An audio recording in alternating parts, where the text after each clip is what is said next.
제갈량, 탁월한 지략과 초월적인 지혜를 지닌 인물, 촉한이 자랑한 무쌍의 국사로 칭송받아온 전설적인 책사입니다.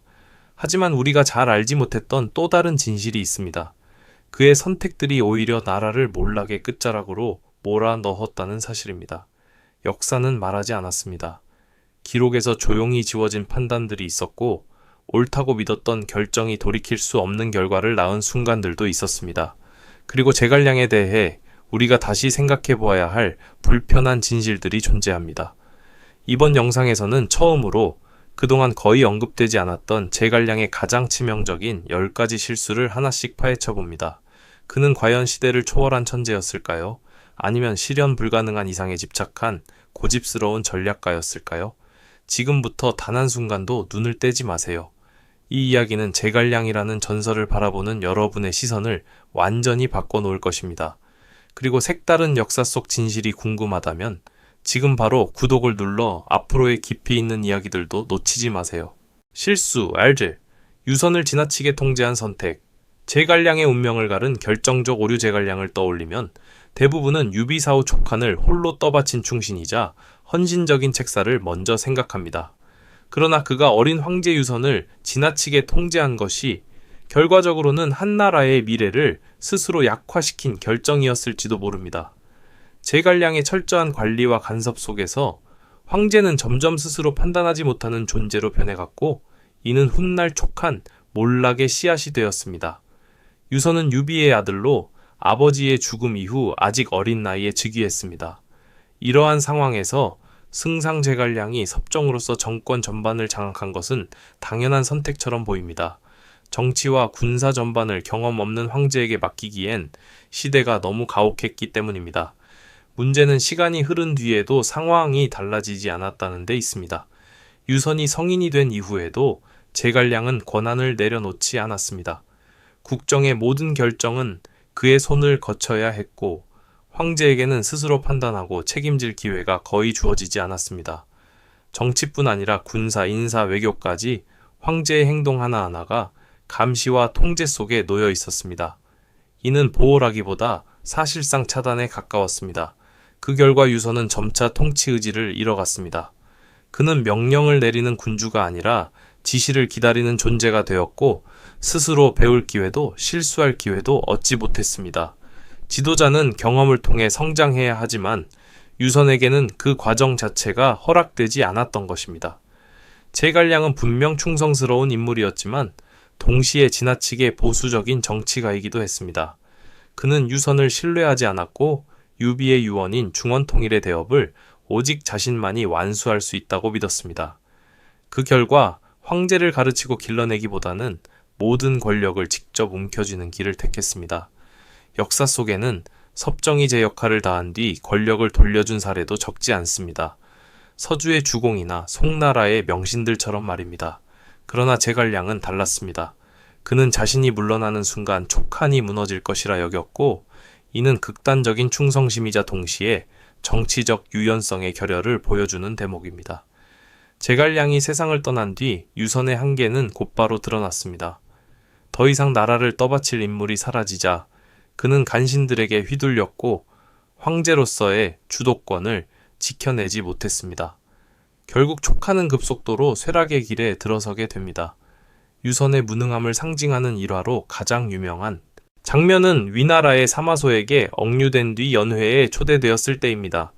연회 자리에서 일부러 총나라의 음악과 춤이 펼쳐지자 옛 신하들은 고향을 떠올리며 눈물을 흘렸습니다. 그러나 유선은 웃으며 여기가 즐거워서 촉이 그립지 않다라고 말합니다. 이 한마디는 그를 무기력한 군주로 낙인 찍기에 충분했습니다. 하지만 이 모습은 단순히 개인의 자질 문제라기보다 오랜 통제의 결과였습니다. 너무 오래 스스로 판단하지 못한 사람은 결국 독립적인 의지를 잃게 됩니다. 싸울 이유도 책임질 각오도 사라지기 마련입니다. 제갈량의 실수는 충성을 다한 데 있는 것이 아니라 그 충성을 실천하는 방식에 있었습니다. 만약 그가 권력을 단계적으로 이양하고 유선을 지도자답게 성장시켰다면 촉한의 운명은 달라졌을지도 모릅니다. 역사는 한 명의 천재만으로 유지되는 나라가 얼마나 취약한지를 반복해서 증명해 왔습니다. 제갈량은 위대한 전략가였지만 자신을 대신할 지도자를 길러내는 데에는 실패했고 그 점이야말로 촉한 쇠망으로 이어진 가장 치명적인 출발점이었습니다. 실수 2. 모든 국력을 북벌에 쏟아부은 선택. 제갈량의 운명을 건 도박 유비가 세상을 떠난 뒤 제갈량은 사실상 촉한의 정신적 지주이자 국가 운영의 중심이 되었습니다. 그는 유비와 함께 세웠던 융중대책을 끝까지 실현하고자 했고 그 핵심은 중원을 통일해야 한 왕조의 정통을 되찾는 것이었습니다. 이를 위해 제갈량은 촉한이 삼국 중 가장 약한 나라였음에도 불구하고 6차례에 걸쳐 위나라를 상대로 북벌을 감행합니다. 그러나 결과는 모두 실패였고 이 전쟁들은 승기를 잡기는커녕 국가의 체력을 소진시키며 촉한을 멸망의 길로 밀어 넣었습니다. 삼국시대 내내 위나라는 가장 강력한 세력이었습니다. 광대한 영토와 풍부한 인구, 안정적인 경제력을 갖춘 국가였던 반면 촉한은 서남부의 한정된 지역만을 지배하고 있었고 인구와 자원 모두에서 열세에 놓여 있었습니다. 제갈량 역시 이러한 현실을 모르지 않았습니다. 그는 촉한이 시간을 끌수록 위와 외에 비해 더욱 불리해질 것이라 판단했고 그래서 오히려 선제적으로 움직여야 한다고 결론 내렸습니다. 제갈량이 북벌에 집착한 목적은 분명했습니다.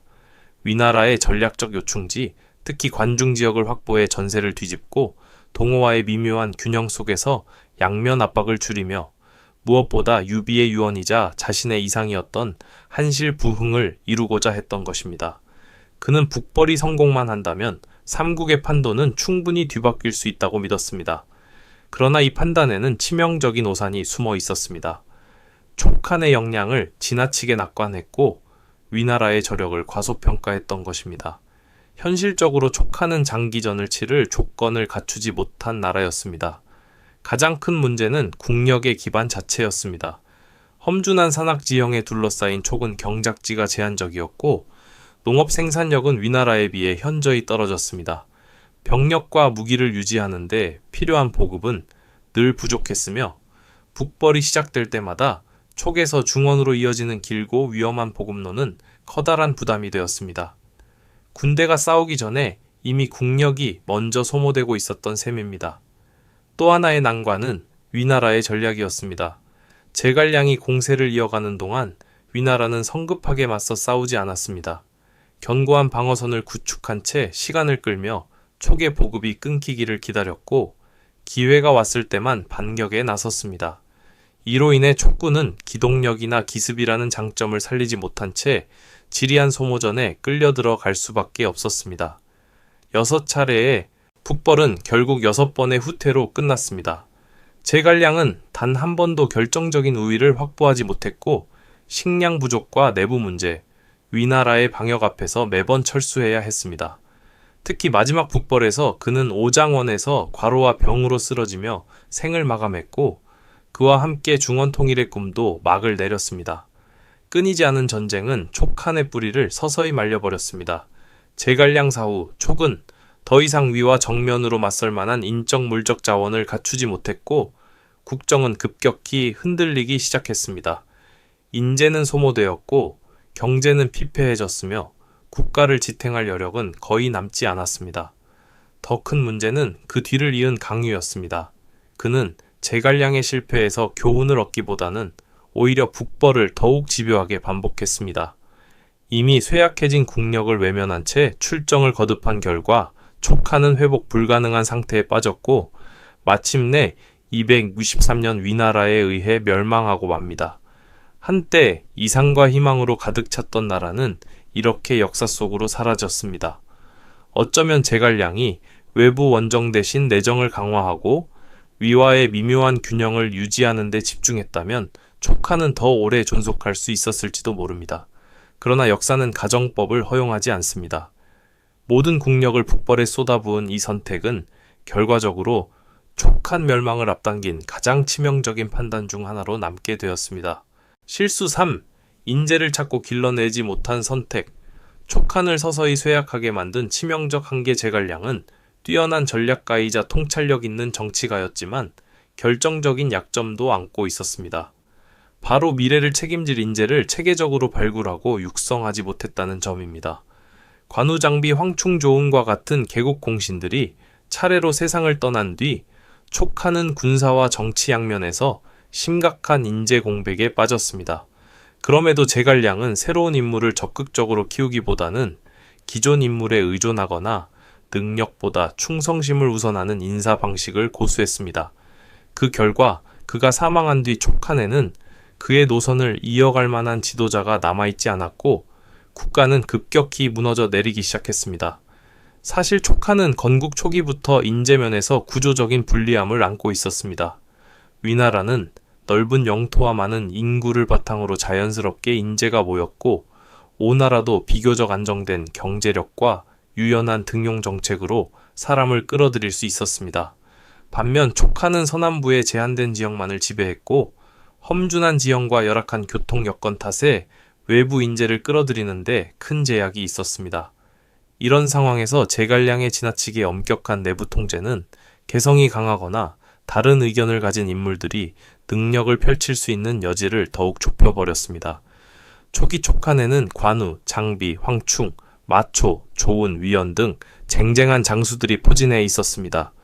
그러나 세월이 흐르며 이들이 전사하거나 노쇠하자 그 빈자리를 메울 후계자 문제는 점점 심각해졌습니다. 문제는 제갈량이 이 공백을 메울 준비를 거의 하지 않았다는 데 있습니다. 잠재력을 지닌 인물이 있었음에도 제대로 중용되지 못하거나 끝내 배제된 사례들이 적지 않았습니다. 대표적인 예가 위원입니다. 그는 전장에서 능력을 입증한 장수였지만 끝내 신뢰를 얻지 못했고 제갈량 사후 비극적인 최후를 맞았습니다. 조은의 아들인 조통과 조광 역시 이름난 가문의 후손이었지만 중책을 맡아 성장할 기회를 얻지 못했습니다. 강유는 제갈량이 유일하게 군사적 후계자로 낙점한 인물이었지만 전투 능력에 비해 정치적 역량이 부족해 국가를 이끌 종합적인 지도자로 성장하지는 못했습니다. 이러한 인사 구조 속에서 촉한의 군대는 점차 뚜렷한 리더를 잃어갔고 전투력 역시 눈에 띄게 약화되었습니다. 문제는 군사 영역에만 국한되지 않았습니다. 정치 또한 심각한 공백 상태에 빠졌습니다. 제갈량이 생전에 권력을 지나치게 자신에게 집중시킨 탓에 다른 인물들이 국정 운영 경험을 쌓을 기회가 거의 없었습니다. 그가 세상을 떠난 뒤 조정을 안정적으로 이끌 수 있는 인물이 없자 권력의 공백은 곧 혼란으로 이어졌습니다. 환관 황후와 같은 간신들이 점차 실권을 장악하며 유선을 좌지우지했고 조정은 급속도로 부패해갔습니다. 반면 위와 외선은 비교적 탄탄한 차세대 관료층이 형성되어 있었고 이는 국가의 연속성과 정치적 안정으로 이어졌습니다. 촉한이 제갈량 사후 빠르게 흔들린 이유 중 하나는 바로 이 정치적 인재의 단절이었습니다. 제갈량이 인재 육성에 실패한 이유는 몇 가지로 설명할 수 있습니다. 그는 극도로 신중한 성격으로 타인에게 권력을 맡기는 것을 경계했습니다. 자신의 이상과 다른 길로 나라가 흘러갈 것을 두려워한 나머지 권한 위임과 후계자 양성에 소극적이었던 것입니다. 또한 그는 북벌에 지나치게 몰두하며 전쟁에 모든 역량을 쏟는 동안 국가의 인적 기반을 다지는 일에는 충분한 시간을 할애하지 못했습니다. 여기에 더해 충성심을 능력보다 중시하는 경직된 인사 기준은 유능한 인재들이 설 자리를 잃게 만들었습니다. 그 결과는 참담했습니다. 제갈량 사후 강유는 무리한 북벌을 이어가며 국고를 더욱 고갈시켰고 조정에서는 황후가 권력을 휘두르며 유선을 꼭두각시로 만들었습니다. 263년 위나라가 침공했을 때 촉한에는 이를 조직적으로 막아낼 만한 인물도 체계도 거의 남아있지 않았고 국가는 몇 달 만에 항복하고 말았습니다. 만약 제갈량이 인재 육성의 중요성을 조금 더 일찍 깨닫고 권력을 나누며 다음 세대를 준비했다면 촉한의 운명은 달라졌을지도 모릅니다. 역사는 분명히 말해줍니다. 번영한 국가는 예외 없이 인재의 계승에 성공한 나라였습니다. 제갈량은 평생 촉한을 위해 헌신했지만 자신 이후의 시대를 준비하는 데에는 실패했고 바로 그 점이 촉한이 오래 버티지 못한 결정적인 이유로 남게 되었습니다. 실수 4. 인재를 억누르고 배척한 선택. 촉한을 내부에서부터 약화시킨 그림자 제갈량을 둘러싼 가장 논쟁적인 평가 중 하나는 그가 단순히 인재를 충분히 길러내지 못했을 뿐 아니라 자신의 노선과 다른 재능 있는 인물들을 의도적으로 억제하고 배제했다는 점입니다. 역사적으로 번영한 국가는 출신이나 사상과 무관하게 능력을 중시해 인재를 포용해 왔습니다. 그러나 제갈량은 절대적인 충성과 일치된 사상을 우선시했고 그와 다른 시각을 가진 인물들에게는 좀처럼 기회를 주지 않았습니다. 이 선택은 결국 촉한이 스스로의 가능성을 좁히는 결과로 이어졌습니다. 유비 사후 제갈량은 촉한의 정권을 사실상 전면적으로 장악했습니다. 하지만 이 시기에 그는 다양한 인물이 역량을 발휘할 수 있는 구조를 만드는 대신 권력을 중앙에 집중시키고 자신의 통제 아래에 두려는 경향을 보였습니다. 이는 단기적으로는 안정처럼 보였을지 모르나 장기적으로는 인재풀이 메말라 가는 원인이 되었습니다. 조우는 그 대표적인 사례로 자주 언급됩니다. 그는 유비 시대를 대표하는 명장이었고 수많은 전공을 세운 인물이었습니다. 그러나 유비가 죽은 뒤 조우는 점차 핵심 전선에서 멀어졌고 제갈량의 주요 작전에서 배제되는 일이 잦아졌습니다. 일부 연구자들은 조운이 제갈량의 끊임없는 북벌 노선에 전적으로 동의하지 않았기 때문에 신뢰를 잃었다고 해석합니다. 그 결과 촉하는 경험과 실력을 겸비한 장수를 충분히 활용하지 못하고 스스로 전력을 제한한 셈이 되었습니다. 위연의 사례는 더욱 극단적입니다.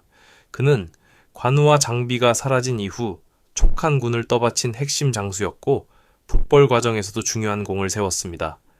그러나 제갈량은 끝내 그를 완전히 신뢰하지 않았고 반역의 가능성을 의심했습니다. 삼국지연의 바에서는 위연이 반역의 상을 지닌 인물로 묘사되며 제갈량이 생전에 양의에게 그를 제거하라는 유언을 남겼다는 설정까지 등장합니다. 이는 소설적 과장이 크다는 지적이 많지만 분명한 사실은 제갈량 사후 위연이 살해되었고 이는 촉한 군사력에 회복하기 어려운 손실을 남겼다는 점입니다. 법정 역시 재능에 비해 충분히 활용되지 못한 인물로 평가됩니다. 그는 한중 전투에서 유비의 승리를 이끈 핵심 참모였지만 유비 사후에는 점차 정치적 중심에서 멀어졌고 제갈량 체제 아래에서는 영향력이 크게 줄어들었습니다. 이 역시 제갈량이 자신의 구상과 다른 방식의 인물을 적극적으로 끌어안지 않았음을 보여주는 사례로 해석됩니다. 물론 일부 학자들은 제갈량이 의도적으로 인재를 배척했다기보다는 촉한 자체의 인재풀이 한정적이었기 때문이라고 보기도 합니다. 그러나 이는 동시에 그가 인재가 성장하고 다양성이 공존할 수 있는 환경을 만들지 못했다는 사실을 반증하기도 합니다. 다양한 의견이 공존하지 못하는 조직은 필연적으로 경직되고 위기 대응 능력을 잃게 됩니다. 인재를 억누르고 배제한 결과 촉한은 심각한 인력 공백에 직면했습니다. 제갈량이 사망한 뒤 나라를 이끌 만한 지도자는 거의 남아있지 않았고 군대는 유능한 지휘관을 잃은 채 약화되었습니다. 정치 역시 마찬가지였습니다. 후계 체제가 부실한 상황에서 유선은 환관 황후와 같은 간신들에게 휘둘렸고 국정은 급속히 붕괴되었습니다. 많은 역사 연구자들은 제갈량이 조금만 더 열린 태도로 인재를 받아들이고 서로 다른 시각을 가진 인물들과 공존했다면 촉한의 수명은 더 길어졌을 것이라고 평가합니다. 위연이나 조은과 같은 장수들에게 더 큰 권한을 부여했다면 군사력은 한층 강화되었을 것이고 인재 등용의 유연성을 발휘했다면 정치 구조 또한 보다 안정되었을 가능성이 큽니다. 그러나 역사는 가정을 허락하지 않습니다. 인재를 억제하고 배척한 이 선택은 유비가 나라를 세운 지 불과 30여 년 만에 촉한이 멸망하는데 결정적인 한 축을 이룬 실수로 남게 되었습니다. 실수 5.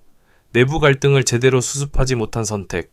분열이 양날의 칼이 되었을 때 어느 나라에서든 내부의 결속은 권력을 유지하고 장기적인 안정을 이루는 핵심 요소입니다. 그러나 제갈량은 촉한 조정 내부에 쌓여가던 갈등을 근본적으로 해결하지 못했고 그 결과 파벌 간의 대립은 점점 심화되며 국가를 안에서부터 약화시켰습니다. 뛰어난 전략가이자 정치가였던 그는 의외로 인물 간의 충돌과 감정의 균열을 다루는 데에는 유연하지 못했습니다. 내부가 갈라지는 순간 촉한은 외부의 적보다 먼저 스스로 무너지기 시작했습니다. 유비시대의 촉한에는 관우, 장비, 마초, 황충, 조운으로 대표되는 이른바 5호 대장군이 있었습니다. 그러나 이 화려한 이름 뒤에는 보이지 않는 긴장과 갈등도 존재했습니다. 관우는 황충의 출신을 낮게 보며 그를 얕잡아 보았고 마초 역시 쉽게 받아들이지 않았습니다.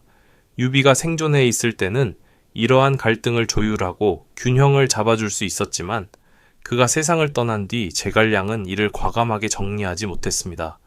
이후 관우는 송원에게 패해 전사했고 장비는 부하에게 암살당했으며 마초와 황충도 비교적 이른 시기에 세상을 떠났습니다. 촉하는 한순간에 핵심 장수들을 잃었지만 그 빈자리를 채울 체계적인 대안은 마련되지 않았습니다. 군의 중심이 무너지자 제갈량의 부담은 더욱 커졌고 내부의 긴장도 누적되었습니다. 그 중에서도 가장 치명적인 내부 갈등은 위연과 양그의 대립이었습니다.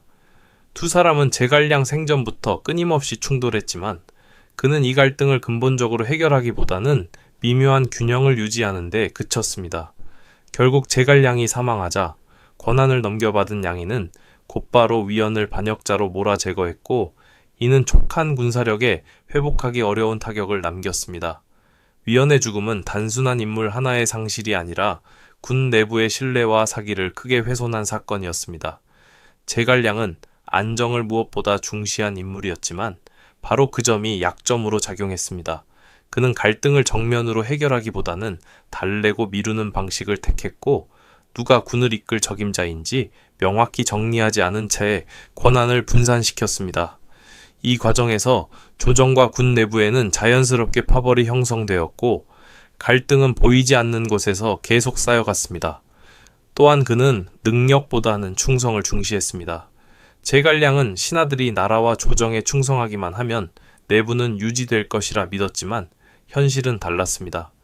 충성심만으로는 개인 간의 갈등을 해소할 수 없었고 조직을 하나로 묶는 데에도 한계가 있었습니다. 위와 외선은 군주가 보다 강력한 권한으로 내부 갈등을 정리하는 경우가 많았지만 제갈량은 그러한 결단을 내리지 않았습니다. 그 결과 내부 갈등은 장기적인 문제로 굳어졌습니다. 만약 제갈량이 인사와 권한 분배에서 보다 분명한 원칙을 세우고 갈등을 초기에 정리했다면 촉한의 운명은 달라졌을지도 모릅니다. 그러나 그는 생전에는 자신의 권위로 균형을 유지할 수 있었지만 사후까지 이어질 안정된 구조를 만들어내지는 못했습니다. 화합을 유지하는 데에는 성공했을지 모르나 분열의 씨앗을 제거하는 데에는 실패했던 것입니다. 내부가 갈라진 국가는 외부의 공격이 없어도 스스로 무너집니다.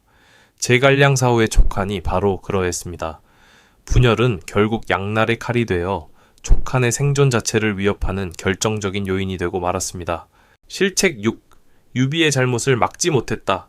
절대적 충성인가? 지나친 보수성인가?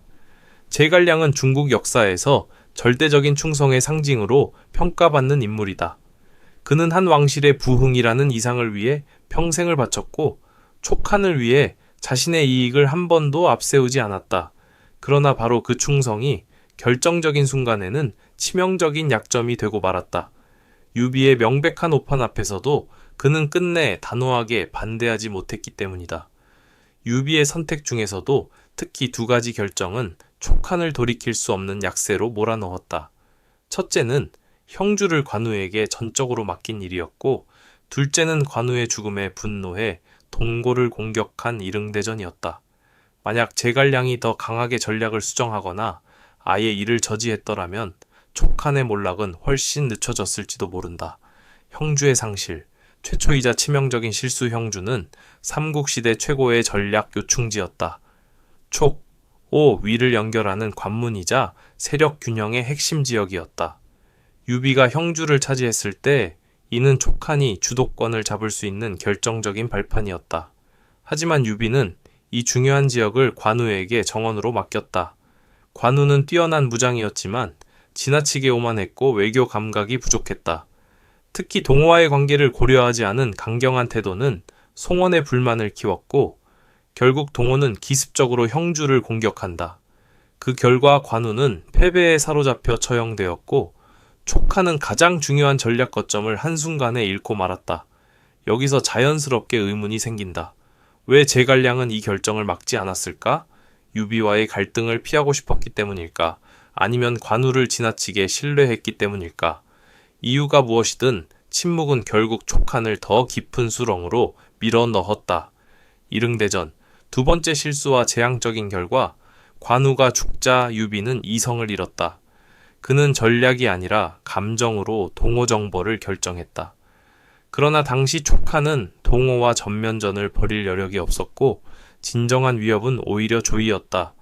군사 준비도 심리적 안정도 부족한 상태에서 출정한 전쟁은 이미 실패가 예정된 선택이었다.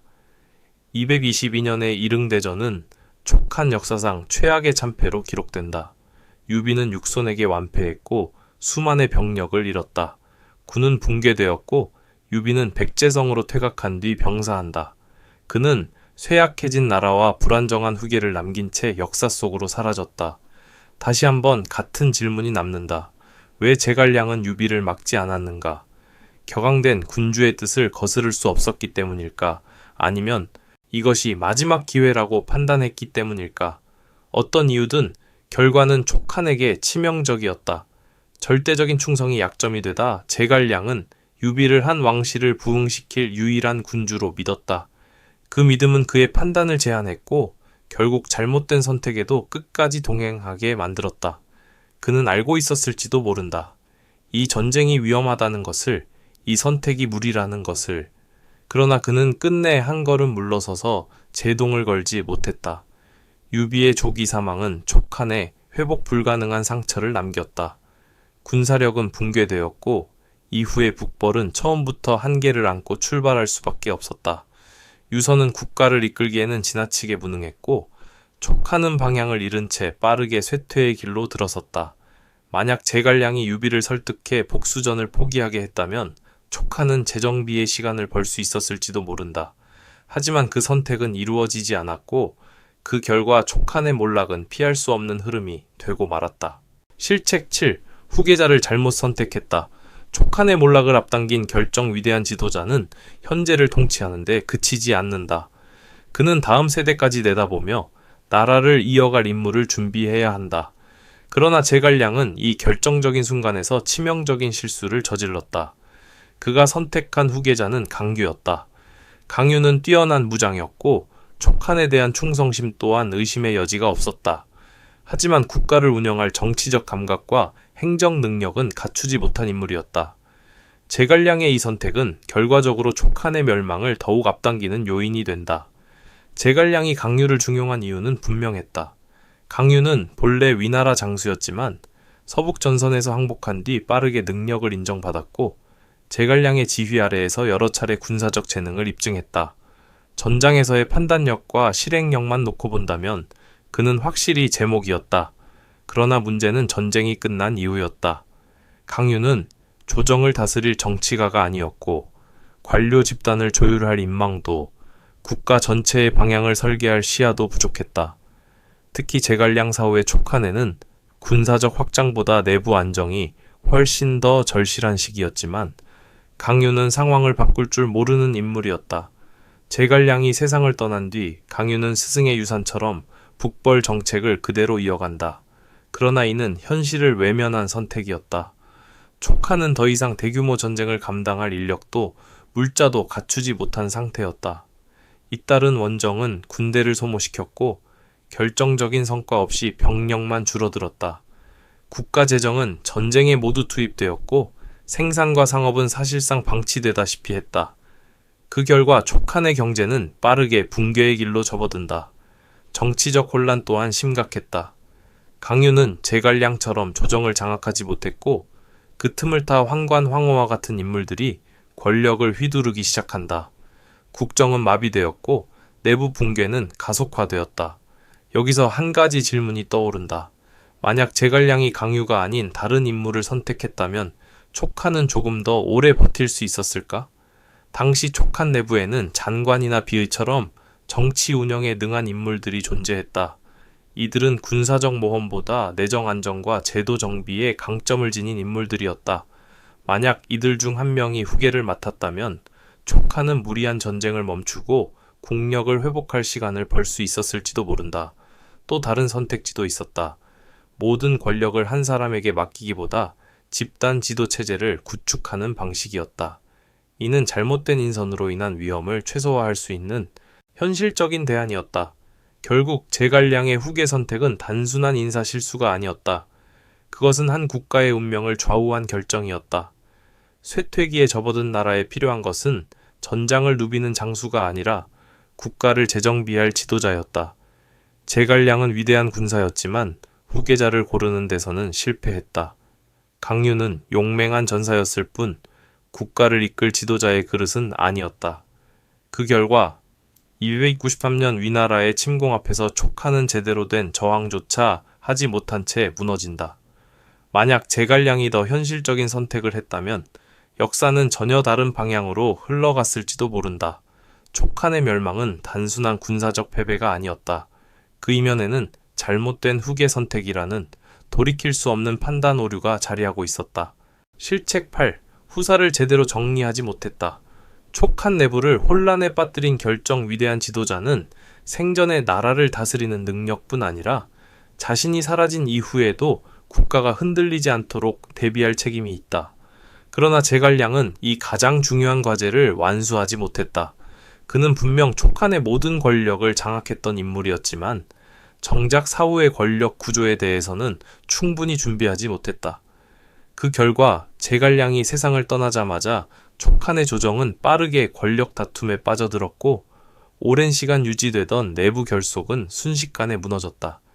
이 내부 혼란은 결국 외적에게 치명적인 틈을 제공하게 된다. 제갈량 사후 혼란스러웠던 권력 이양 제갈량은 244년 여섯 번째 북벌도중 오장원에서 병사한다. 임종을 앞두고 그는 궁원을 양의에게 맡겼고 동시에 강유를 중요한 장수로 신뢰했다. 문제는 이 선택이 명확한 권력 구조를 만들지 못했다는 점이다. 양의는 군사적 역량은 있었지만 정치적 기반이 약했고 강유는 충성심은 강했으나 조정을 통솔할 경험이 부족했다. 제갈량은 누구에게 최종적인 권한이 있는지 분명히 정리하지 않은 채 세상을 떠났고 이로 인해 촉한 조정은 곧바로 두 세력으로 갈라진다. 제갈량의 죽음 직후 양의와 강유는 국가 재건보다 권력 확보에 몰두하며 정면으로 충돌했다. 군 내부는 분열되었고 민심은 동요했으며 중앙 권력은 눈에 띄게 약화되었다. 이 혼란 속에서 촉한 조정은 점차 기회주의자들의 손에 넘어가게 된다. 그 대표적인 인물이 바로 황관 황호였다. 위헌 피살 사건, 정치적 음모 속에서 희생된 명장 명확한 후계 구도가 없었던 가장 비극적인 결과 중 하나는 위헌의 죽음이었다. 위헌은 촉한 최고의 장수 중 한 명으로 여러 차례 북벌에서 핵심적인 역할을 수행한 인물이었다.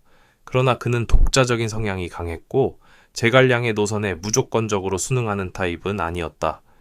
이 점이 오히려 정치적 불안정 속에서 그를 위험한 존재로 만들었다. 제갈량 사후 양의는 위헌이 반란을 꾀한다고 고발했고 결국 위헌은 명확한 검증 없이 살해된다. 이 사건은 단순한 개인의 비극이 아니었다.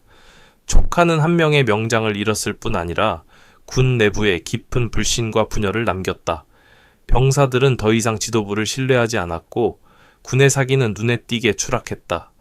만약 제갈량이 생전에 권력 이양 구조를 명확히 정리했다면 위헌은 희생되지 않았을 가능성이 크며 군 내부의 분열도 이 정도로 심각해지지 않았을 것이다. 황호의 등장, 유선의 약점을 파고든 간신 제갈량의 또 다른 치명적인 실책은 사후의 정치 질서를 제도적으로 구축하지 못했다는 점이다. 이 공백 속에서 황호와 같은 간신이 빠르게 부상한다. 황호는 원래 미미한 존재였지만 제갈량이 사라진 뒤 유선을 완전히 장악하며 권력을 휘두르기 시작한다.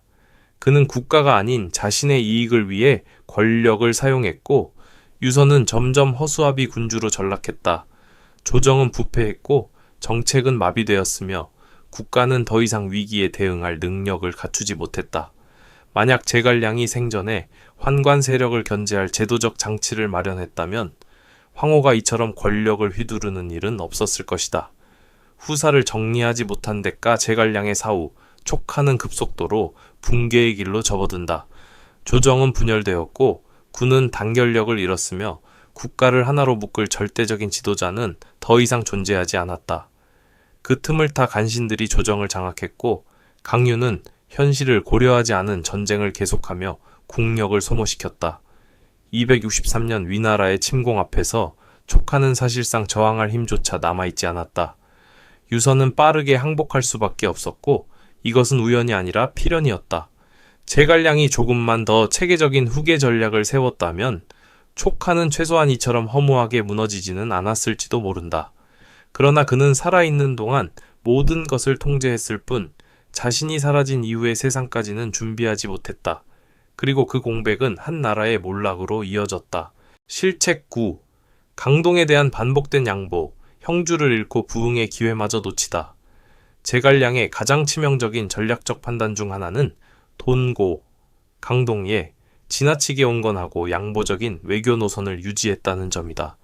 탁월한 지략을 지닌 인물이었지만 그는 동호와의 관계에서 주도권을 쥐지 못했고 결국 촉하는 삼국 구도 속에서 점점 불리한 위치로 밀려나게 된다. 이 유화 정책의 결정적 대가는 바로 형주 상실이었다. 형주는 단순한 영토가 아니라 촉한이 삼국의 균형 속에서 살아남을 수 있었던 핵심 전략 거점이었다. 이 땅을 잃은 순간 촉한은 회복하기 어려운 하락 국면에 들어서게 된다. 만약 제갈량이 동호와의 외교에서 양보와 견제를 병행하는 보다 유연한 전략을 취했다면 삼국의 판도는 전혀 다른 방향으로 흘러갔을지도 모른다. 그러나 실제의 제갈량은 공세보다 방어, 압박보다 타협을 선택했다. 형주, 삼국의 운명을 가른 전략 요충지 형주는 삼국시대 가장 중요한 전략적 요충지였다. 촉한에게는 북방 진출의 관문이었고 동호와 위사이를 가르는 완충지대이자 방어선이었다. 유비 생존 당시 형주는 촉한이 동호와 대등한 관계를 유지할 수 있게 해주는 결정적인 전략 카드였다. 그러나 유비는 이 핵심 지역을 직접 통제하지 않고 관우에게 맡긴다. 여기서부터 균열이 시작된다. 관우는 뛰어난 무장이었지만 지나친 자존심과 부족한 외교 감각이라는 치명적인 약점을 지니고 있었다. 그는 송원을 업신여겼고 혼인 동맹을 거절했으며 측근들의 조언에도 귀를 기울이지 않았다. 이로 인해 촉과 오의 관계는 급격히 냉각된다. 결국 동호는 결단을 내린다. 촉이 아닌 조이와 손을 잡고 형주를 기습한 것이다. 그 결과 관우는 패배했고 포로로 잡혀 처형된다. 그리고 촉하는 형주를 완전히 상실한다. 이것은 단순한 패배가 아니었다. 촉한의 전략적 균형이 무너지는 순간이었다. 제갈량은 왜 형주를 지켜내지 못했는가? 이 결정적 위기 속에서 자연스럽게 떠오르는 질문이 있다. 그때 제갈량은 무엇을 하고 있었는가? 왜 그는 형주에 대한 통제력을 강화하지 않았고 왜 관우의 독단을 제어하지 못했는가? 제갈량의 실책은 형주 상실 그 자체보다도 이후 동호를 대하는 태도에서 더욱 분명해진다. 관우가 죽고 형주를 빼앗긴 뒤 촉하는 강경한 대응을 취할 수도 있었다. 외교적 압박, 군사적 견제, 혹은 명확한 경고 말이다. 그러나 제갈량은 다시 한번 화해와 인내를 선택한다. 이 반복된 양보는 돈고에게 잘못된 신호를 보냈다. 촉하는 더 이상 두려운 존재도 확실한 동맹도 아니라는 인식이 퍼지게 된 것이다. 그 결과 동호는 점점 조이 쪽으로 기울었고 촉하는 삼국 구도 속에서 사실상 고립된다.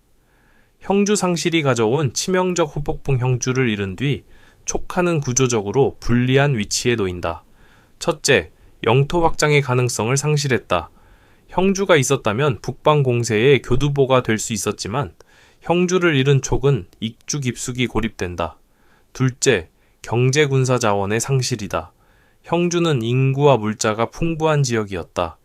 이를 잃은 촉하는 병력과 국력을 동시에 소모하게 된다. 셋째, 잠재적 동맹을 잃었다. 보다 주도적인 외교 전략을 펼쳤다면 촉과 오는 장기적인 반위연합을 구축할 수도 있었다. 그러나 전략 없는 양보는 오히려 동고를 멀어지게 만들었다. 이 모든 결과는 촉한을 점점 수세적이고 고립된 국가로 만들었다. 놓쳐버린 선택지들 제갈량에게 다른 선택지는 분명 존재했다. 형주를 중앙에서 직접 관리했을 수도 있고 동호와의 동맹을 명확한 조건과 상호 견제로 묶을 수도 있었다.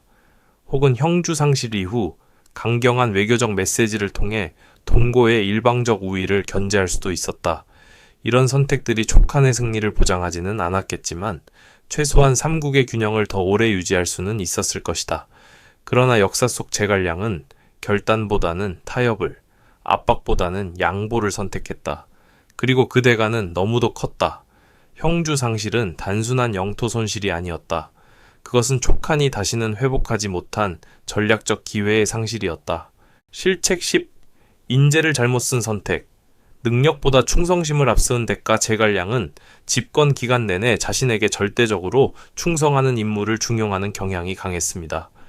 그 과정에서 실제 역량은 뛰어나지만 정치적 노선이나 성향이 완전히 일치하지 않는 인재들은 종종 배제되었습니다.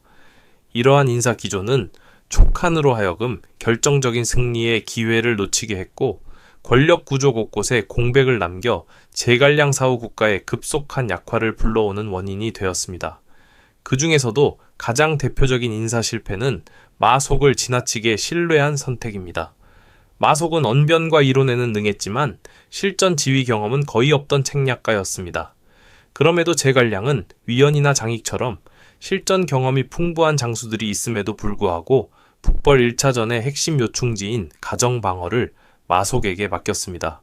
마속은 엄격한 작전 지침을 따르지 않고 독단적으로 산 정상에 진을 치는 결정을 내렸고 노련한 장수들의 조언도 무시했습니다. 그 결과 위나라 군대는 보급로를 손쉽게 차단했고 촉군은 식량난에 빠져 순식간에 패배했습니다. 가정 전투의 참패는 곧바로 1차 북벌 전체의 붕괴로 이어졌고 제갈량은 불가피하게 철군할 수밖에 없었습니다. 이 실패는 단순한 전술적 손실을 넘어 제갈량의 권위와 신뢰에도 큰 타격을 주었습니다. 군을 지휘할 역량이 부족한 인물에게 중책을 맡긴 판단이 촉한의 중원 진출 구상을 근본부터 흔들어 놓은 것입니다. 반면 제갈량은 다른 유능한 인재들을 충분히 활용하지 않았다는 비판도 받습니다. 이러한 인사 운영은 촉한의 통치 구조에 치명적인 공백을 만들었습니다. 조운의 두 아들인 조통과 조광은 성장 가능성이 큰 젊은 장수들이었지만 제갈량치에서는 끝내 중책을 맡지 못했습니다. 더 나아가 실전 경험과 전투 능력이 뛰어났던 위원조차 냉대를 받았고 제갈량 사후에는 억울한 누명을 쓰고 비극적인 최후를 맞이합니다. 인재 운용의 경직성은 결국 촉한이 강력한 후계 세대를 갖추지 못하게 만들었습니다. 제갈량이 생존해 있는 동안에는 국가가 유지되었지만 그가 세상을 떠난 뒤 촉한의 군사력과 정치력은 눈에 띄게 쇠퇴했습니다. 보다 유연하고 장기적인 인재 전략이 있었다면 촉한의 운명은 달라졌을지도 모릅니다. 위원은 촉한을 대표하는 명장 중 한 명이었음에도 제갈량에게 끝내 전폭적인 신임을 받지 못했습니다. 그는 지속적으로 감시 대상이 되었고 대규모 권한을 부여받지 못한 채 능력에 비해 제한된 역할만 수행해야 했습니다. 제갈량이 위원을 완전히 신뢰하지 않았던 이유 중 하나는 그의 외모가 반역의 상이라는 미신적 판단 때문이었다고 전해집니다. 이로 인해 위원은 가장 중요한 군사적 기회를 얻지 못했습니다. 제갈량이 사망한 이후 위원은 양의의 모함으로 반란을 꾀했다는 누명을 쓰고 처형됩니다. 이는 촉한에게 있어 막대한 군사적 손실이었을 뿐 아니라 내부 정치의 불안과 분열이 얼마나 심각했는지를 보여주는 상징적인 사건이었습니다. 결국 제갈량의 인사 실패는 군사 작전뿐 아니라 국가의 존속 자체에 깊은 상처를 남겼습니다. 첫째, 충성심을 능력보다 우선시한 선택은 촉한으로 하여금 여러 차례의 결정적 승기를 놓치게 했습니다. 만약 가정 방어를 마속이 아닌 노련한 장수에게 맡겼다면 1차 북벌의 결과는 달라졌을 가능성이 큽니다.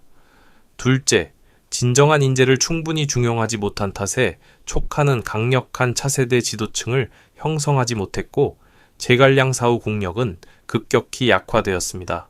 셋째, 잘못된 인사결정은 군 내부의 분열을 초래했고 위원의 억울한 죽음은 장수들의 사기를 크게 떨어뜨리는 계기가 되었습니다. 이상으로 제갈량이 남긴 촉한 몰락의 10가지 실책을 모두 살펴보았습니다. 여러분은 이 10가지 판단에 대해 어떻게 생각하시나요? 제갈량은 비판받아야 할 인물일까요? 아니면 시대를 잘못 만난 비운의 천재였을까요? 여러분의 생각을 댓글로 남겨 함께 토론해 주세요. 그리고 아직 드러나지 않은 역사 속 진실들을 계속 만나보고 싶다면 구독과 알림 설정도 잊지 마시기 바랍니다.